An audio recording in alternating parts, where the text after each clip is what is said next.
చూడండి ఫ్రెండ్స్, ఈ రోజుల్లో కూడా చైన్ పుల్తో పనిచేస్తున్నాం అంటే గ్రేట్. ఉండు, ఈయన రైతు మొత్తం మడితోనే ఫ్రెండ్స్. 10 ఎకరాలు టోటల్ ఉండో 10 ఎకరాలు ఫ్రెండ్స్. చూడండి, ఇలా పెట్టి తప్పడు సైండ్గా అప్పుడు బిగించి ఇలా లోపలికి వెళ్ళాలి ఫ్రెండ్స్.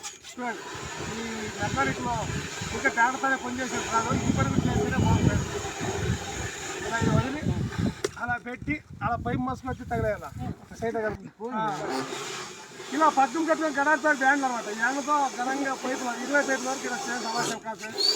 బాగా టెక్నిక్ అంటే ఈ పని వర్క్ బాగుంటుంది. ఉంటా ఫ్రెండ్స్. సైడ్ కదమ్మా పైప్ పెట్టేది ఇడిసేది ఇట్లా పైప్ తిప్పడమో ఇవ్వడం అంతే. టెక్నిక్ ఉండాలి. మెకానిక్ అనేవాడికి టెక్నిక్ ఉండాలి. ఏమైనా కొంచెం జరిగితే రైతు చెడిపోతారు ఫ్రెండ్స్. భారీగా ఉండాలి. రైతు మాత్రం చెడితే ఎవడో మంచి బాగా పడు ఉంటా ఫ్రెండ్స్. కట్ ಮಾಡಿ